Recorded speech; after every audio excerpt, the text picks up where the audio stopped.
just not count down from 10. It's too short. It's too short. Because someone pisses you off and you go 10, 9, and you get to 1 and you slap them. Which I'm pretty sure has happened somewhere. I mean, somewhere in the world. By the time you get to 1, you just realize you're still pissed. Yeah, you're so furious. Yeah.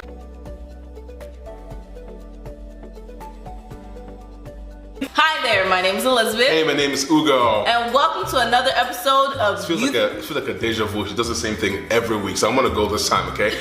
Yo, welcome to another episode of Youthful Vibes, where we bring fun and enlightenment to the journey of youth. That's how you do it.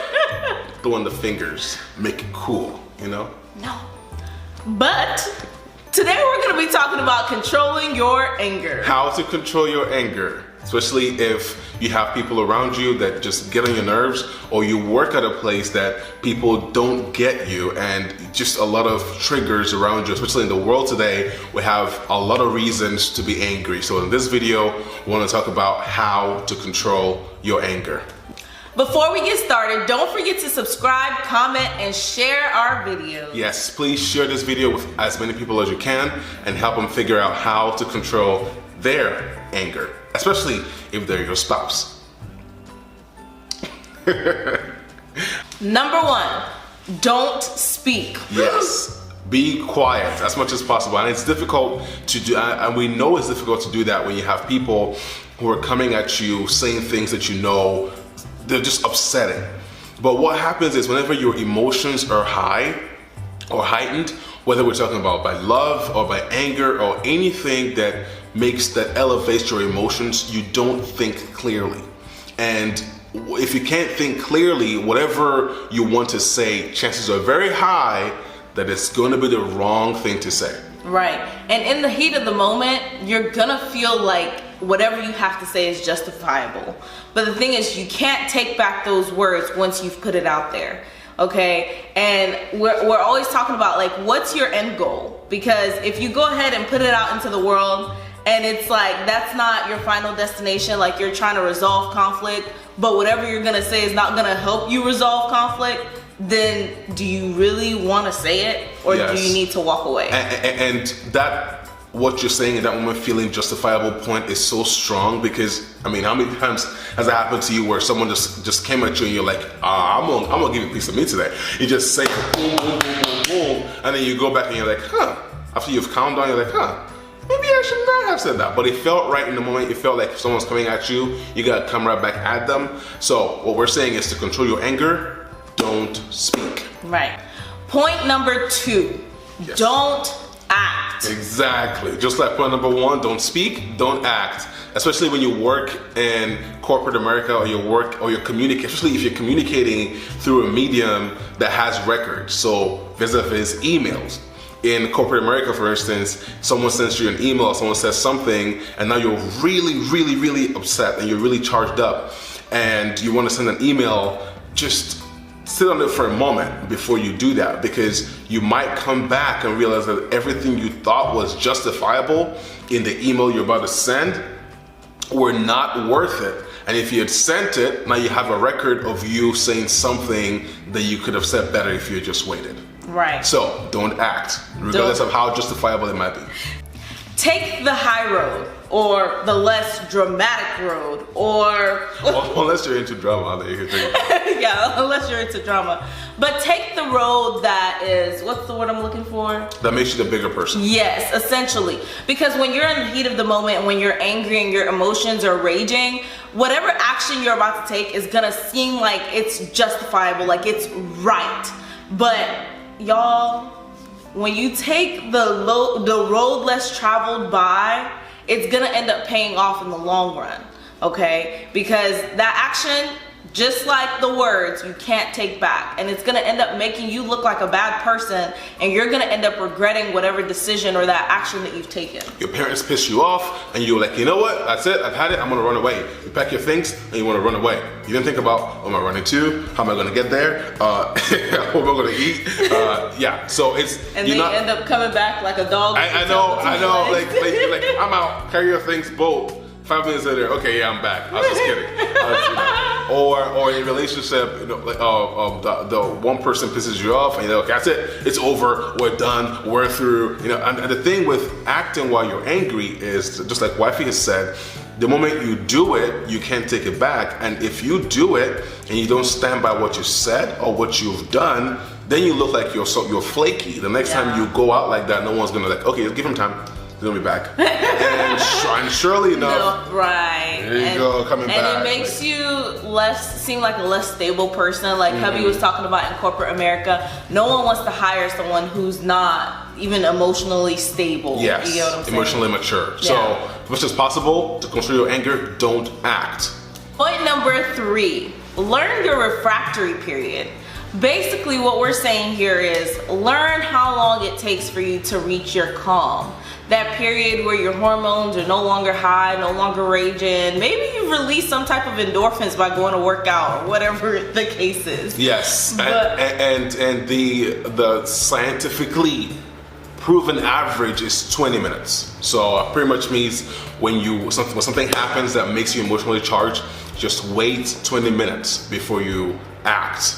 Now, you might not want to wait 20 minutes before you speak, but wait 20 minutes before you do anything. Just learn what that refractory period is for you. But on the average, it's about 20 minutes. He says 20 minutes, I say 4 hours.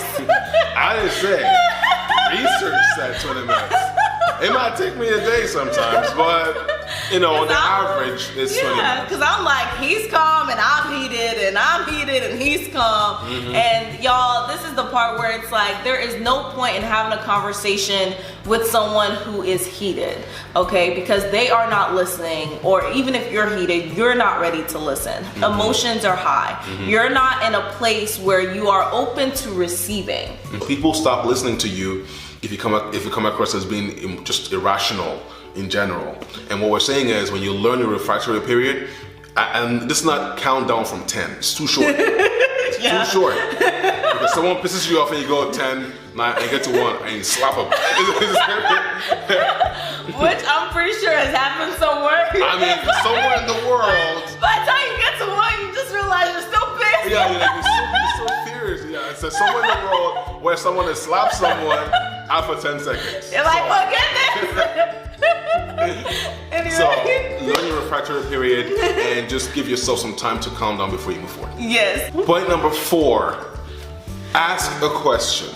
Because again, in that moment when something has happened that's made you angry, you shouldn't be talking, you shouldn't be acting, and you should be trying to allow yourself some time to calm down and have your hormones normalize again.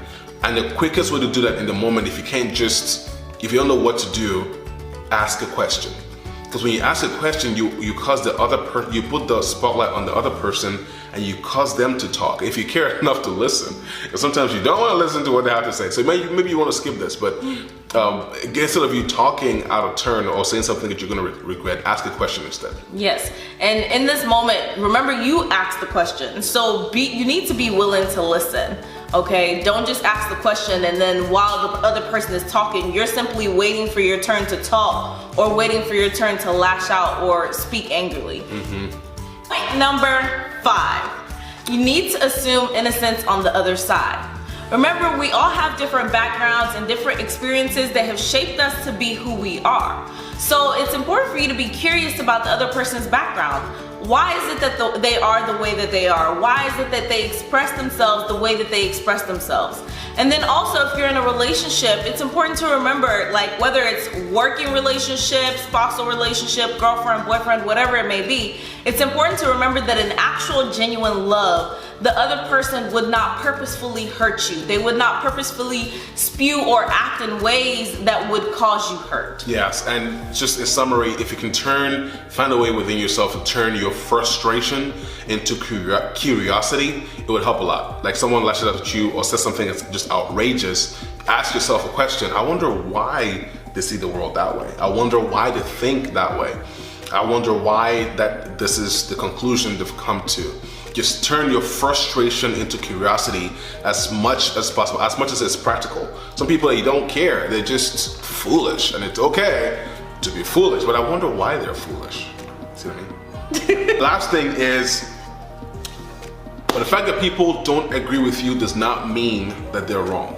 The fact that the fact that people don't share your viewpoint on certain matters does not mean that they're wrong. You are not the know-all, say-all, do-all, be-all. Right. You're not. So people have different. Everyone comes at things differently, and you have to be able to allow some room for people to express their differences without the differences being the reason why you can't be agreeable. Right. Now, if you go back to the previous point, which is turning your frustration into curiosity, you can actually find energy in this. Someone disagrees with you, ask questions instead. And that will dissipate your anger somewhat and your frustration. And you'll end up finding common ground. You'll be able to create more common ground, yes. Yeah. Number shook. Probably shouldn't do 6 that many times. It's okay, you did it 4 times. Point number 6. All else fails, you leave. Vote. And it's as simple as that. If you find out this is someone that you can't reason with, they're just an emotional high, instead of staining your emotional white and outfit with their dirt, leave. Wow. That was nice. I don't know. Alright, get to the point. That was the point. I thought you had a scripture, babe. Proverbs. Oh yeah, so Proverbs 15 verse 18, I believe, says, a hot-tempered person stirs up conflict, but the one who is patient calms a quarrel. And that pretty much means if you're patient enough with someone in the moment when everything is just going crazy, instead of reciprocating their hot-temperedness with your hot-temperedness, I want to show them who's boss. Instead of doing that, if you're patient enough to allow things to dissipate a bit, you will be considered someone who creates what? Bridges. Since we're creating bridges, don't forget to leave room for reconciliation. Although you're leaving, that may not be the end of that conversation, that may not be the end of that drama, but be open to, bridging things.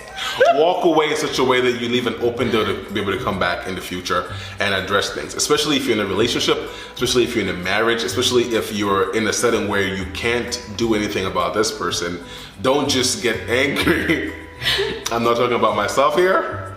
I'm not talking about our marriage, where someone will be acting a fool, and then you have to, just make things happen. Basically, what he is saying is leave room for resolution. Leave room for reconciliation in the future. Don't be like, that's it, piss me off, I'm gonna carry my bag, I'm leaving this marriage. Fool, no, you're about to come back. Sorry. Leave the conversation in such a way that you can come back to it in the future. Yes. Thank you so much for watching our video. Don't forget to comment, share, like, and subscribe if you have not done so already. Until next time, ta-ta!